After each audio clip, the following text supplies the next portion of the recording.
Irmãos, entrando agora no livro de Atos, nesse capítulo 15, vamos recapitular aqui, lembrando que a gente finalizou ali a primeira viagem missionária, né?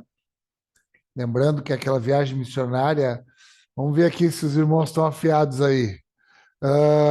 Aline Saraiva, vamos ver se hoje vai ser bênção. Da onde, qual era a igreja que era a igreja missionária? Da onde saíam os missionários? Da onde saiu Paulo e o Barnabé? De que lugar? Qual cidade, Aline? Fala para nós. Eu vou chutar. De. Ai, Antioquia. Antioquia. Vamos chutar. Eu fui pelo Antioquia. chute da minha irmã aqui, Antioquia. Usa aí a tua irmã aí. Antioquia da Síria. Depois ele passa por Antioquia da Da Psídia. Psídia. É importante a gente saber isso. Essa igreja, Antioquia da Síria, que era a igreja, digamos assim, que Paulo congregava, e que ele sai dali, enviado pelos irmãos com Barnabé, é Antioquia da Síria. Então ele passa pelo Chipre, percorre ali todo o Chipre, chegando em Pafos, que é a capital do Chipre. Ali ele tem uma experiência ali com a conversão ali do procônsul, tem também uma experiência ali com Elimas, que é um homem ali que se levantou contra o evangelho. Depois ele sai dali e entram na Galácia, chegam em Antioquia da Psídia e desce para o sul da Galácia. E ali é onde se dá a primeira viagem missionária, no sul da Galácia. Nós vamos ver que na segunda viagem ele ele vai passar pelo sul, mas ele já vai se estender para o norte da Galácia. Então, toda essa jornada foi feita, depois ele retorna, volta nos lugares onde ele passou, estabelecendo as igrejas, organizando as igrejas, colocando presbíteros e retorna pelo mar de novo, né? Podia ter retornado por terra de forma mais rápida, mas ele faz questão de voltar até Perge, que é da onde ele tem ali agora o caminho de regresso para Antioquia. Chegando em Antioquia, ele fica ali durante um tempo, e mais ou menos um ano e meio, e as coisas vão muito bem, testemunhando ali de tudo que Deus tinha feito, sobretudo com os gentios, que ele tinha testemunhado e visto Deus fazer com os gentios, e só que num determinado momento começa a acontecer ali um movimento de desconfiança dos irmãos da Judéia, os irmãos fariseus, que vão até Antioquia e começam a confrontar aquele trabalho que vem sendo realizado por Paulo e Barnabé, e trazendo que havia necessidade de circuncidar esses gentios que se convertiam, esses não-judeus, né? Além de circuncisão também, que tinham que obedecer outras regras da lei mosaica, né? Então, essa era a grande discussão, e Paulo firmou ali com Barnabé que ela, pela graça, não tinha nada que fazer, que eles viram o Espírito Santo fazer obras incríveis e que não tinha nada para ser feito. Qualquer coisa que se fizesse se diminuiria da cruz, né? Daquilo que Jesus fez. E eles resolvem ir até Jerusalém para discutir nesse concílio, o primeiro concílio da igreja, uma discussão muito difícil, muito ferrenha. Ali, quero lembrar vocês que Paulo, ele foi um homem que trabalhou pela unidade da igreja, né? Não deixando ali dividir, facilmente poderia se dividir ali a igreja, por coisas muito menores, igrejas se dividem, e Paulo ali trabalhou com a unidade de fé, foi até Jerusalém. Na ida para Jerusalém, passou por Samaria, passou pela Fenícia, igrejas que já tinham sido plantadas ali, se alegraram também testemunhando com tudo que Deus vinha fazendo, e chegam em Jerusalém. Lá em Jerusalém, eles começam aquela conversa, aquela discussão, E nós trabalhamos ali, né, o primeiro momento ali, até o versículo 5, de 1 a 5 do capítulo 15, aonde os irmãos ali recebem no primeiro momento, mas outros irmãos que criam e que eram da seita, daquele organismo organizacional partidário dos fariseus, se levantam com veemência contra isso, né? Dizendo que os gentios precisavam ser circuncidados e obedecer, seguir a lei de Moisés. Então a gente parou nesse ponto. Hoje nós vamos ler do versículo 6 até o versículo 22. Do versículo 6 até o versículo 22, nós vamos ver agora a discussão propriamente dita, né? Lá em Jerusalém, com os apóstolos e os presbíteros. Amém? Eu queria pedir para o Samuel aqui, que está comigo, Samuel e a Lara estão aqui comigo, meus fiéis escudeiros, companheiros do ETAP, são companheiros de ETAP. Queria pedir para o Samuel, tá na mão aí, Samuel, tu consegue ler? É? Então, lê, Samuel, do 6 até o 22, o 21, por gentileza. 6 ao 21, isso. Vamos ver se eles me escutam bem. Vocês me escutam bem daí? Escutam? Perfeito. Versículo 6. Os apóstolos e presbíteros se reuniram para decidir a questão. Depois de uma longa discussão, Pedro se levantou e se dirigiu a eles, dizendo: Irmãos, vocês sabem que há muito tempo Deus me escolheu dentre vocês para falar aos gentios, a fim de que eles pudessem ouvir as boas novas e crer. Deus conhece o coração humano e confirmou que aceita os gentios ao lhes dar o Espírito Santo, como o deu a nós. Não fez distinção alguma entre nós e eles, pois purificou o coração deles por meio da fé. Então, por que agora vocês provocam a Deus, sobrecarregando os discípulos gentios com um jugo que nem nós, nem nossos antepassados conseguimos suportar? Cremos que todos, nós e eles, somos salvos da mesma forma, pela graça do Senhor Jesus. Todos ouviram em silêncio enquanto Barnabé e Paulo lhes relatavam os sinais e maravilhas que Deus havia realizado por meio deles entre os gentios. Quando terminaram de falar, Tiago se levantou e disse: Irmãos, ouçam-me. Pedro lhes falou sobre como Deus visitou primeiramente os gentios para separar dentre eles um povo para si. E isso está em pleno acordo com o que disseram aos profetas, como está escrito: Depois disso voltarei e restaurarei a tenda caída de Davi. Reconstruirei suas ruínas e a restaurarei, para que o restante da humanidade busque o Senhor, incluindo aos gentios todos os que chamei para serem meus. O Senhor falou, aquele que tornou essas coisas conhecidas desde a eternidade. Portanto, considero que não devemos criar dificuldades para os gentios que se convertem a Deus.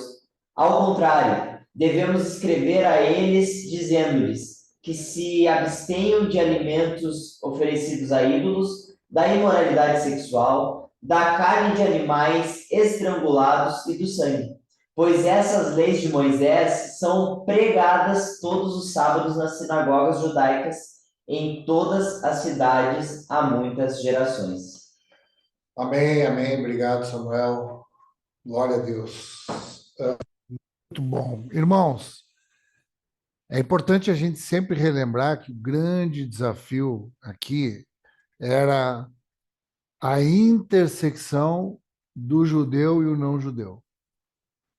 Era a comunhão, aqui era a luta do apóstolo Paulo e dos irmãos era gerar comunhão com os judeus que viviam o radicalismo da lei impregnado na mente deles há muitos anos, com os pagãos que se convertiam ao cristianismo. O que o judeu queria? Que antes do pagão, do gentil, do grego, do romano, ele se tornar um cristão, ele tinha que se tornar um judeu antes.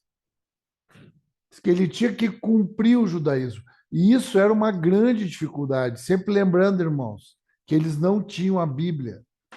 A dificuldade dos judeus em aceitarem esses irmãos que sempre foram demonizados em toda a história. Eles eram os estrangeiros, ele era uma outra nação. Eles não eram o povo de Deus. Ele era o povo que Deus rechaçava, ele era o povo que Deus, o próprio Deus dizia assim, não se mistura com eles.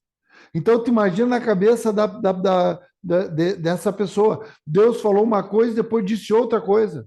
Então, ele disse para não se misturar com eles e agora aceita eles.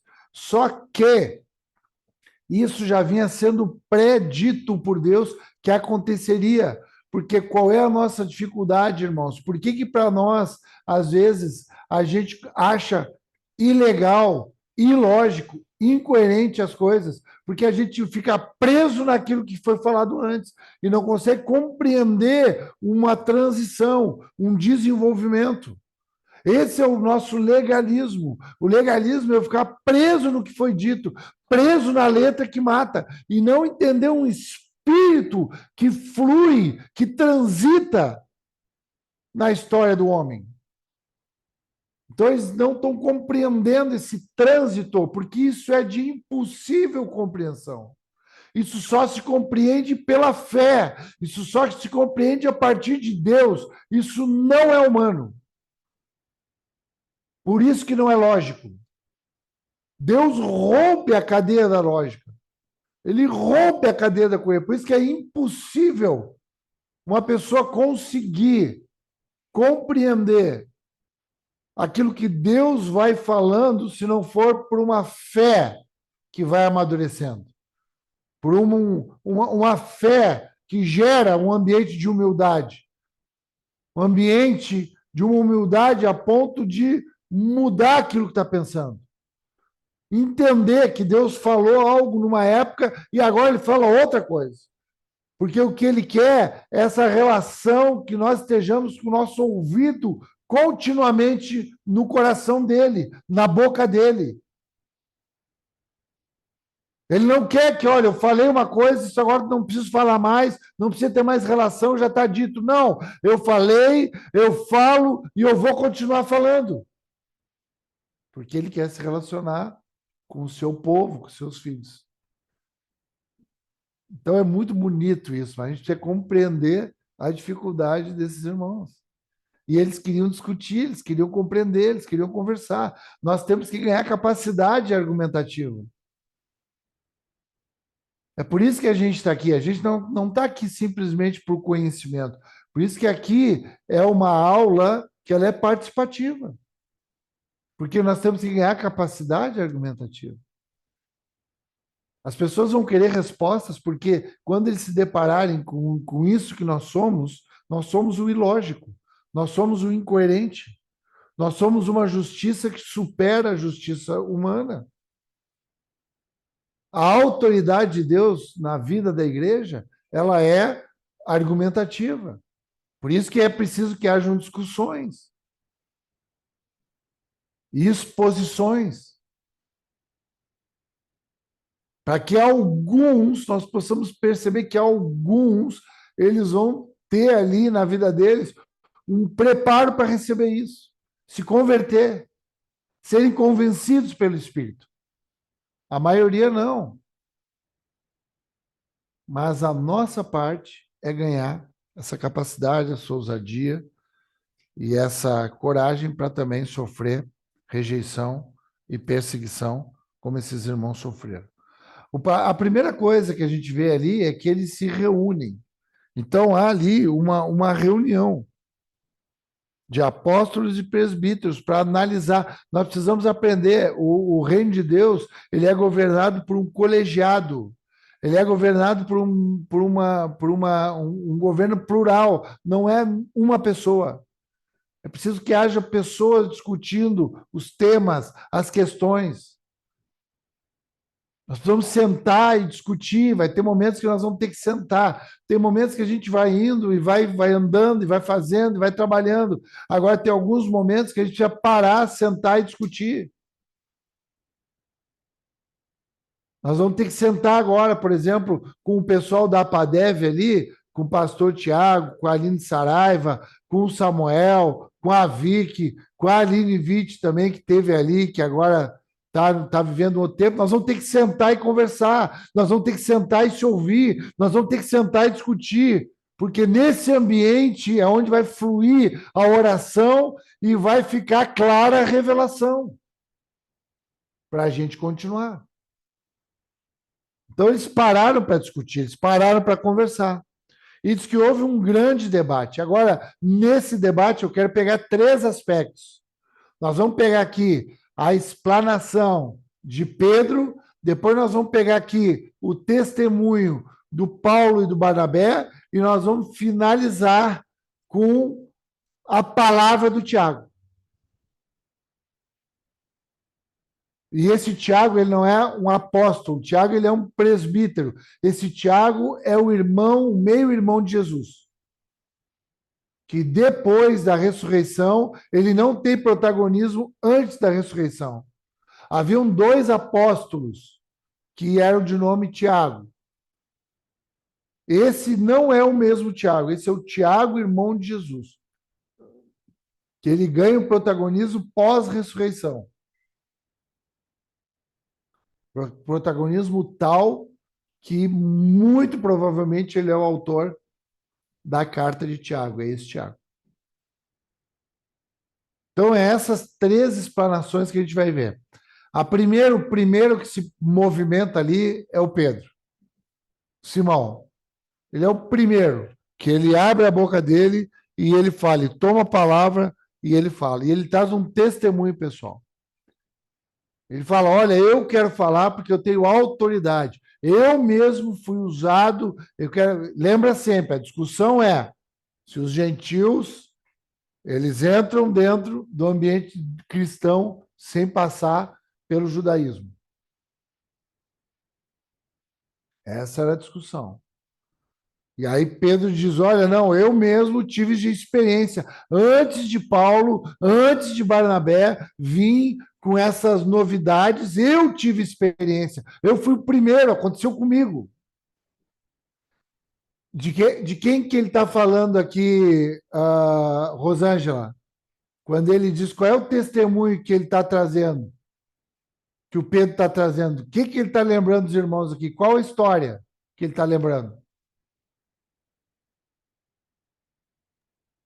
É a história de Jesus, não é? Qual a história, Bianca, que o Pedro está trazendo aqui, que ele está lembrando, a história mais evidente? De Paulo? Vamos ver. Cris, meu amor, qual é a história que o Pedro está fazendo alusão aqui, que começou com ele, que os gentios se converteram a partir dele, que ele teve essa experiência? Qual é a experiência que ele está trazendo?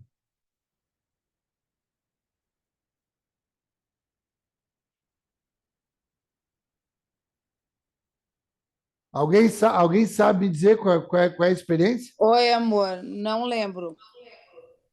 Tá bom. Quando ele vai em Pentecostes, É lá, de Cornélio, pastor? Cornélio. Jéssica.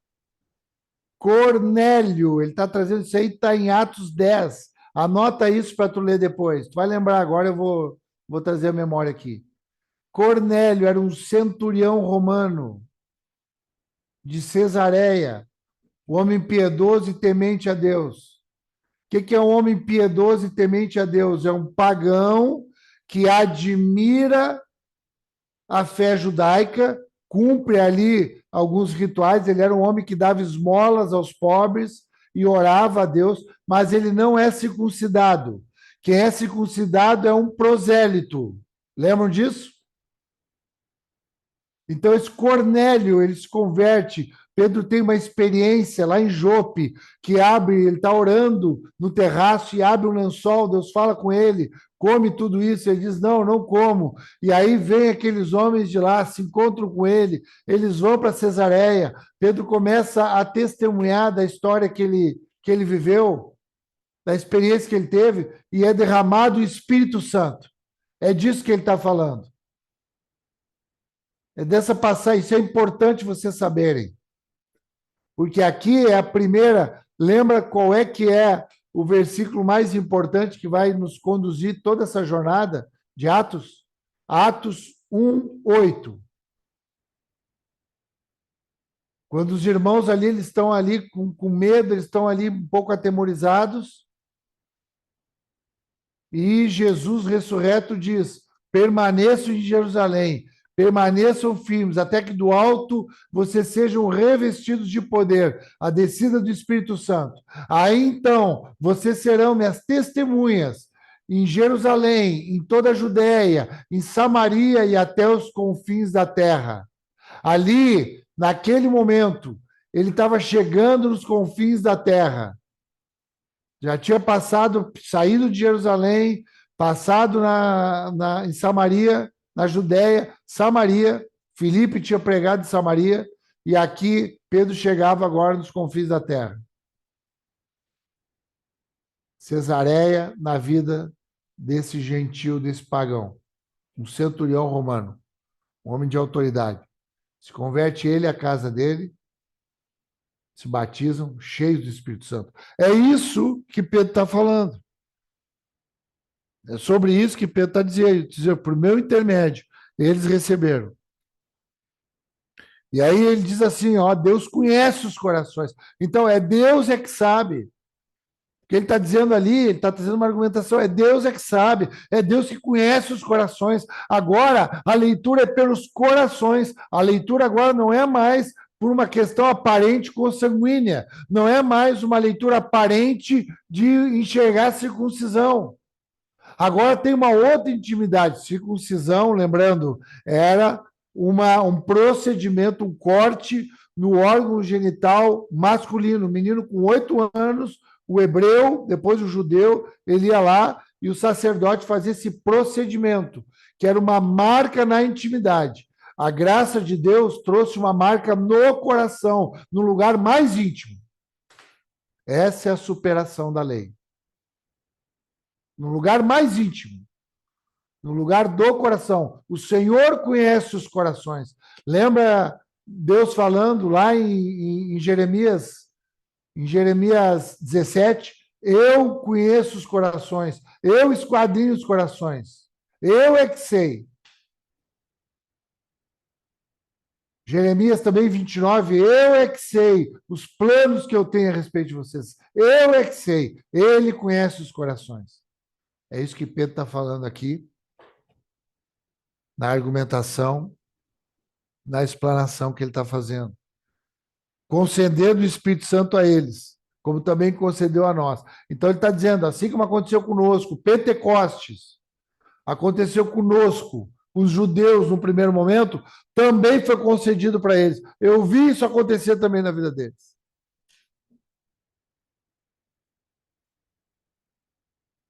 Então, é inequívoco que Deus conhece corações e está fazendo agora uma obra. Eu vi isso acontecer.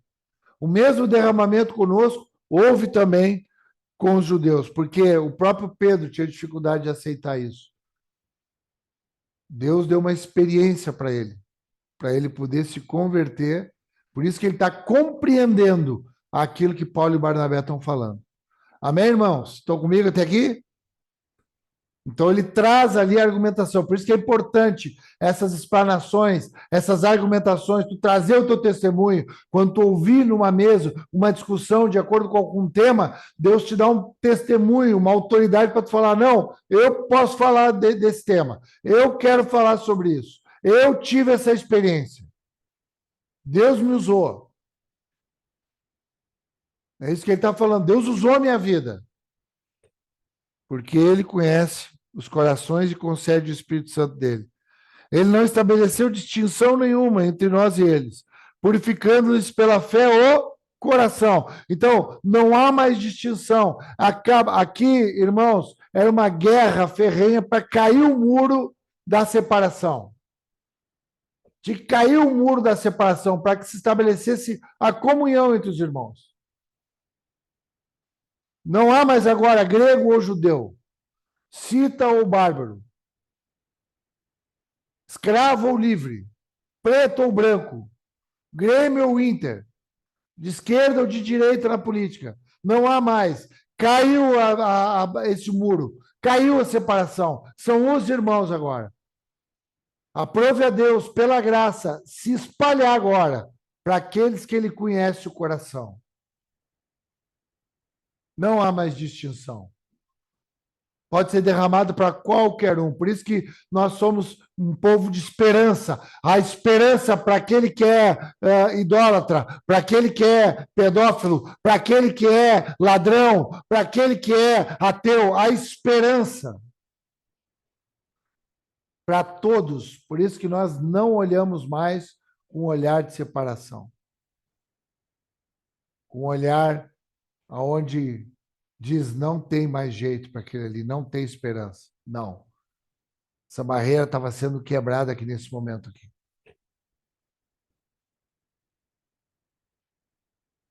E aí ele diz depois, Pedro fala, agora pois, no versículo 10, por que tentais a Deus, pondo sobre a serviço dos discípulos um jugo que nem nossos pais puderam suportar, nem nós, mas cremos que fomos salvos pela graça, como também aqueles o foram. É graça. Então é graça, irmãos. Não foi a lei que salvou, foi a graça que salvou no tempo da lei e é a graça que salva no tempo da graça. É a graça. É o dom de Deus. É a bondade de Deus. É a misericórdia de Deus. É a graça de Deus. É a soberania de Deus. É a graça de Deus. Não é nada que o homem possa fazer. É a graça de Deus. É a vontade de Deus. Como é que vocês querem botar um jugo, um peso para esses que estão se convertendo agora? Como é que vocês querem botar esse peso que nem nós mesmos, nós não conseguimos suportar, os nossos pais não conseguiram suportar, nós não conseguimos obedecer, nós não conseguimos nos manter, nós não conseguimos perseverar, e agora nós que não conseguimos vamos colocar esse peso que o próprio Deus tirou quando entregou Jesus. Ele retirou esse peso.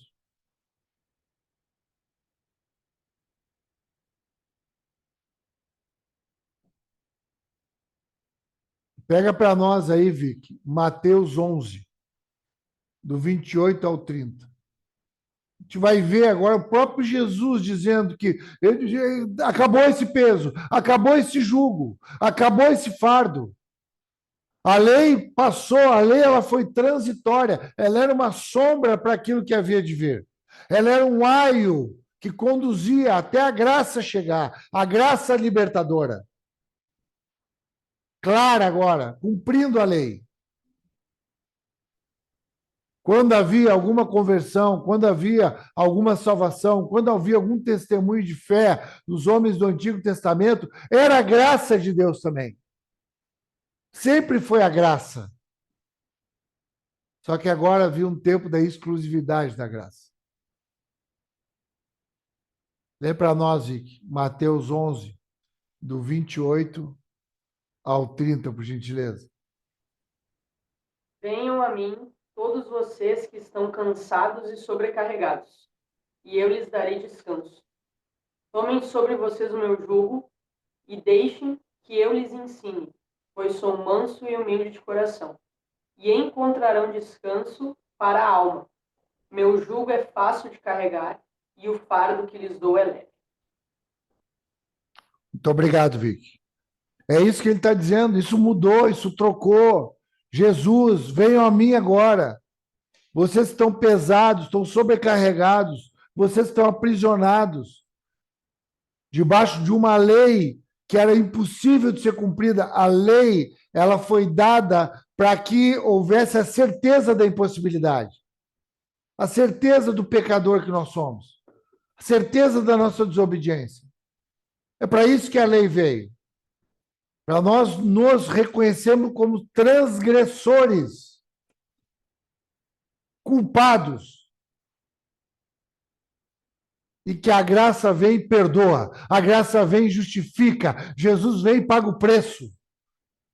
E agora a gente tem as condições de poder caminhar agora, ainda com as nossas dificuldades, mas agora tem um que continua dizendo: venham a mim, venham a mim. Está cansado? Vem a mim. Está com dúvida? Vem a mim. Está incrédulo? Vem a mim. Está querendo desanimar? Vem a mim.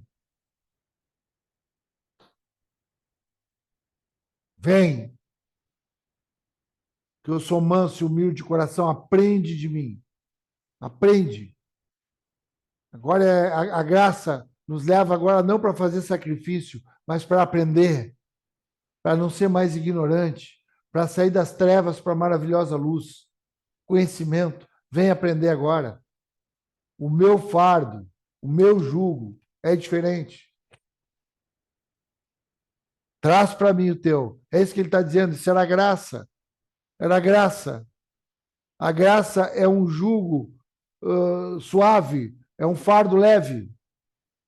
É o que Pedro está dizendo. Os nossos pais não conseguiram suportar, agora nós vamos impor isso para eles. E aí depois ele diz: pela graça do Senhor Jesus nós somos salvos, como também eles foram. Então essa é a palavra de Pedro. Aqui finaliza a palavra de Pedro. A palavra da graça. A palavra agora de Deus conhece os corações. A palavra que não existe mais barreira. Diante disso, agora a gente passa para o segundo momento. O segundo momento é o testemunho de Paulo e Barnabé. Diz que aquela multidão, versículo 12, ela silencia. Então, Pedro, a palavra de Pedro silencia aquele alvoroço que foi criado. Isso aqui era muita gente. Ali, os apóstolos, os presbíteros, eles estavam coordenando, comandando, mas era uma assembleia. Era muita gente ali, era um alvoroço. Era um disque-disque, era um falatório ali. Isso é, isso não é, como é que não é. E ali Pedro, com autoridade, fala mais uma vez. Nós já estudamos alguns discursos de Pedro, né? Mais uma vez, agora, nesse primeiro concílio de Jerusalém, ele fala e silencia aquela multidão. Silenciou aquela multidão, entra agora o Paulo e o Barnabé, contando sinais, o prodígio que Deus fizer. Então ele conta agora o que ele fez na viagem. Então ele conta lá do procônsul, ele conta lá do Elimas, ele conta o que aconteceu lá em Antioquia, ele conta o que ele sofreu lá em Icônio, em Listra, lá no sul da Galácia. Ele começa a testemunhar aquele coxo lá que passou a andar, algo tremendo, começou igrejas se estabeleceram de gentios. Haviam judeus, mas gentios estavam ali. Eles começaram a contar tudo aquilo que começou a cooperar com o que Pedro começou a falar. Então é importante essa caminhada nossa em colegiado, esse exército andando junto. Um fala alguma coisa, outro vem e fala outra coisa. Outro vem e traz o seu pão agora. Agora a autoridade é minha. Agora vem a Lara e fala agora alguma coisa. Por isso que nós não podemos ser tímidos. E não podemos ser vazios de testemunho. Tu tem que ter bagagem de testemunho, bagagem de vida com Deus. Busca a Deus para ter bagagem, para quando for necessário, tu trazer a tua parte na mesa, teu argumento, a tua autoridade que vai cooperando com os irmãos. Aquilo que o irmão falou lá 2 anos atrás, para uma pessoa, ela senta na tua frente, tu dá continuidade àquele processo. Um planta, outro rega, outro colhe. Importante. Aí entra agora os irmãos ali trazendo esse testemunho. E por fim, Vem Tiago agora. Lembrando que Tiago ele não era um apóstolo como Pedro, mas ele era um presbítero. E aqui a gente vê esse colegiado, né? Essa múltipla forma da graça se manifestar através dos irmãos. E vem Tiago agora e fala para eles. Então ele aponta lá para o Pedro, né, de Simão, olha, primeira vez foi o Pedro, vê que eu quero que vocês entendam aqui como que eles caminham juntos aqui nessa explanação. Por isso como é importante nós aqui, que eu estou há muitos anos falando para vocês, vamos conversar, vamos falar, vamos sentar, vamos discutir, vamos nos expor aqui, vamos lá, vamos falar, não vamos ter medo, vamos chorar junto aqui, vamos brigar aqui, vamos lá, vamos de novo. É isso que eu creio.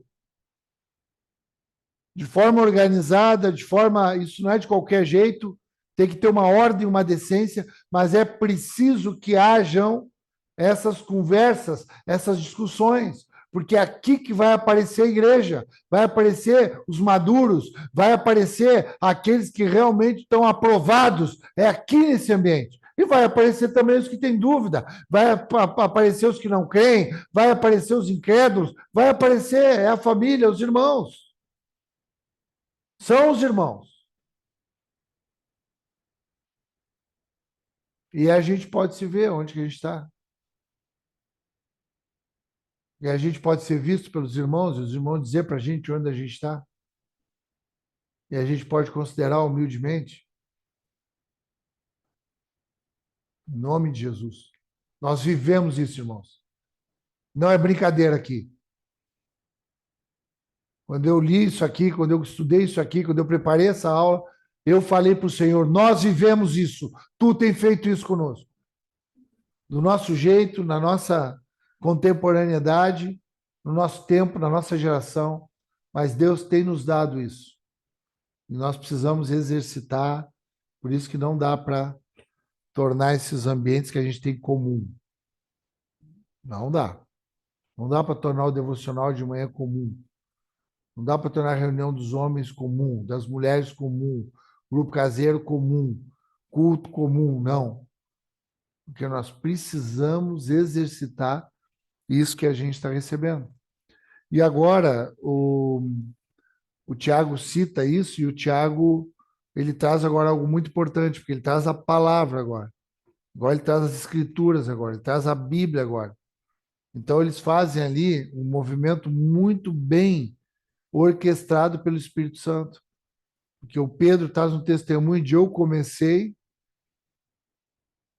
o Barnabé e o Paulo dão um testemunho, ó, nós fomos lá e o Espírito fez por perto de nós, através de nós, e agora o Tiago disse, o Tiago está em Jerusalém. O Tiago não foi junto, mas o mesmo Espírito que conduziu o Pedro e o Barnabé, também testificou no Espírito do Tiago que está lá em Jerusalém. E ele traz as Escrituras, porque aquilo faz sentido para ele.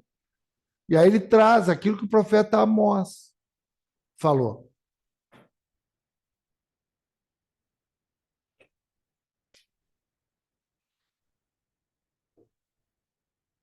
Ele diz ali no 16, cumprirei essas coisas, voltarei e reedificarei o tabernáculo caído de Davi, e levantando de suas ruínas, restaurá-lo-ei, para que os demais homens busquem o Senhor, e também todos os gentios sobre os quais tem sido invocado em meu nome. A gente já está com a avançada hora aqui, mas isso está lá no livro de Amós, no capítulo 9, 11 e 12. Anota aí para tu ler depois. Ele traz, Amós, olha, o que é o tabernáculo de Davi?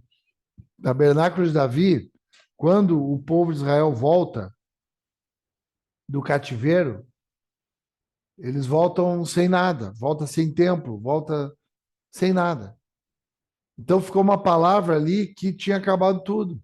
Mas havia um tabernáculo que seria restituído, que seria restaurado, que é a ressurreição de Jesus. Esse tabernáculo é Jesus. Por isso que Jesus é o filho de Davi. Porque depois de Davi veio Salomão e o reino foi dividido. E ali as coisas não aconteceram mais. E era como se o trono de Davi tivesse sido destruído. Mas o trono agora que ia ser assumido era o trono espiritual, o rei dos reis e o senhor dos senhores assumiria o trono de Israel. E haveria a redenção, a remissão, a libertação de Israel. O que era a libertação de Israel? Não era Israel agora ficar livre do Império Romano, que era o opressor atual. Não, era a libertação de agora poder conviver com todos os irmãos, aqueles cujo coração o Senhor conhece. Amém, irmãos? Graças a Deus. Aleluia. Tiago diz, olha aqui, está acontecendo, já estava dito, já estava pré-anunciado, é Bíblia, é palavra, por isso que a gente tem que alicerçar a nossa vida na palavra, na Bíblia, por isso que vocês têm que conhecer a palavra, vocês têm que se empenhar na palavra, vocês não podem ser meninos na palavra. Eu também, falando isso para todos nós, obviamente, né? Por isso que eu me empenho na palavra, eu me empenho, eu amo a palavra de Deus, porque eu me empenho na palavra. Nós precisamos conhecer mais e mais a palavra de Deus. Tiago traz agora aqui aquilo que é alicerce. E eu quero citar só aqui que ele falou ali em 19, pelo que julgo, não devemos perturbar aqueles que dentre os gentios se convertem a Deus. Então ele está dizendo, não deve dificultar eles que vão se converter, não adianta a gente querer dizer, o cara está se convertendo, quer dizer, não, tem que ir para a igreja, tem que fazer isso, tem que fazer aquilo, tem que fazer aquele outro, vai ter que fazer aquilo. Não.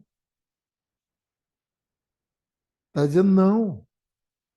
Isso não. Aí ele traz algumas regras aqui de comunhão. Ele fala 3 coisas aqui que tem que ajudar esses pagãos aí que estão vindo. Então ele diz assim, ó, que esses pagãos aí, eles têm que se abster das contaminações dos ídolos, das relações sexuais ilícitas e a carne de animais sufocados e do sangue.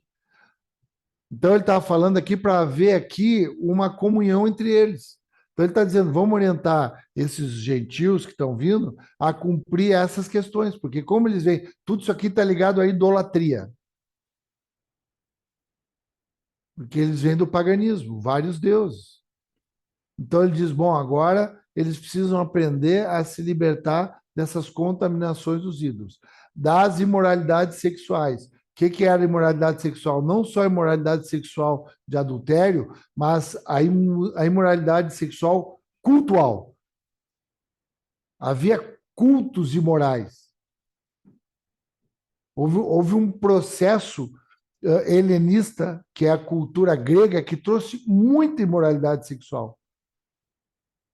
Trouxe muita sensualidade, eram deuses sensuais, eram deuses da fertilidade, aonde se cultuava com orgias. É isso que ele está falando. Vamos orientar eles que não façam isso e vamos orientar eles às questões de alimentação. Porque o judeu não podia comer um animal que era morto, sufocado, estrangulado, que o sangue ficava dentro dele. Esse animal, para o judeu comer, ele tinha que ser cortado, todo o sangue tinha que sair para ele comer. Então ele está dizendo, para andar juntos, em comunhão, que haja esse tipo de respeito também com os judeus que ainda não estavam preparados. E isso Paulo fala muito em Romanos 14, 1 Coríntios 8, 9 e 10. Nós estudamos isso. A respeito da consciência do outro, como é o esforço para a gente estar em comunhão. Quando não tocar as questões essenciais de salvação. Então é aqui que eu quero parar. Depois, agora, a partir da semana que vem, se nós nos encontrarmos semana que vem ou na próxima aula, nós vamos falar a respeito da decisão desse conselho.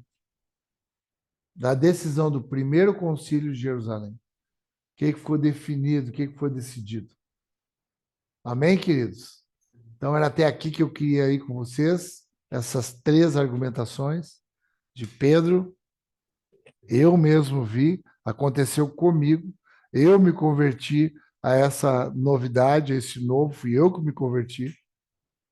O Deus usou a vida de Cornélio lá em Cesareia. O Espírito Santo foi derramado para eles, como foi derramado para nós, não há acepção. Aí entra Paulo e Barnabé, olha, nós vimos o Espírito Santo fazer, nós vimos o Espírito Santo tocar na vida desses pagãos, converter eles. E aí Tiago vem, está na palavra aqui, na palavra está profetizado, usou o profeta Amós. Olha aqui, vai ser para todo mundo, todo homem. Agora, isso aí não tem mais fronteiras, não tem mais barreiras, não tem mais separação. A graça de Deus. Então, essa era a discussão até então. Na próxima aula, a gente vai ver a definição disso. Amém? Graças a Deus por esse tempo aí que a gente teve. Não sei se alguém quer trazer